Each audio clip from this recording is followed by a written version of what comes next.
Assalamualaikum warahmatullahi wabarakatuh. Saya Arila Nopsatriasni dari HTN 1A. Saya akan membahas materi tentang isu lingkungan. Apa itu isu lingkungan? Isu lingkungan merupakan dampak negatif dari aktivitas manusia terhadap lingkungan biofisik yang menyebabkan timbulnya berbagai macam kerusakan lingkungan hidup. Isu yang akan dibahas yaitu kerusakan lingkungan.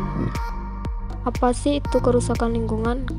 Kerusakan lingkungan adalah proses deteriorasi atau penurunan mutu, kemunduran lingkungan. Deteriorasi lingkungan ini ditandai dengan hilangnya sumber daya tanah, air, udara, punahnya flora fauna, dan kerusakan ekosistem.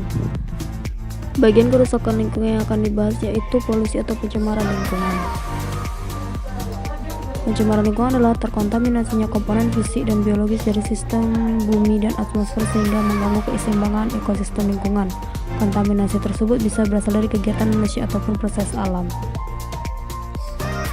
Salah satu masalah utama lingkungan hidup adalah polusi atau pencemaran lingkungan hidup. Menurut penelitian, diperlukan jutaan tahun untuk menyembuhkan polusi udara, air, dan tanah agar dapat normal kembali.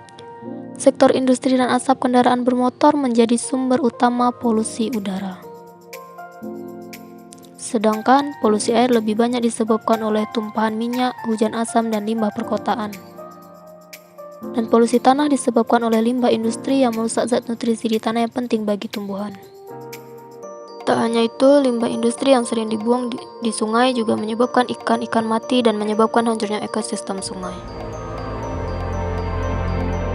Indonesia saat ini membutuhkan infrastruktur pelabuhan yang mampu menopang kinerja pelabuhan utama seperti Tanjung Priok. PT Karya Citra Nusantara atau KCN hadir untuk membantu mengurangi beban pemerintah dan menghadirkan infrastruktur laut sebagai penopang logistik nasional. Salah satu contoh kasus kerusakan lingkungan, pencemaran lingkungan hidup, yakni aktivitas bongkar muat batu bara di Pelabuhan Marunda, Cilincing, Jakarta Utara.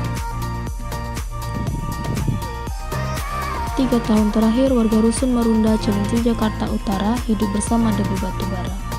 Rusun tersebut hanya berjarak 1 meter dari pelabuhan bongkar muat batu bara.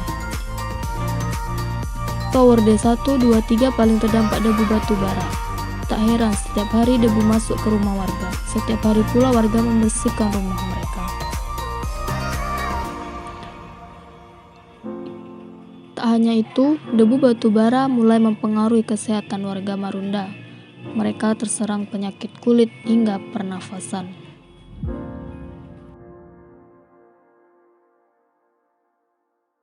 Tidak hanya warga Rusun Marunda yang terdampak. Sekolah satu atap yang berada di sekitar rusun juga terkena imbas, salah satunya SD Negeri 05. Petugas kebersihan harus bersih-bersih 5 kali dalam 1 harinya. Debu batu bara mengotori hampir seluruh ruangan di sekolahan SD Negeri 05. Debu batu bara tidak hanya mengganggu proses belajar di sekolah satu atap tersebut, namun juga kesehatan para siswanya. Salah seorang siswa terpaksa mengganti kornea mata karena tajamnya debu batu bara yang berterbangan di sekitar sekolah dan rusun Marunda.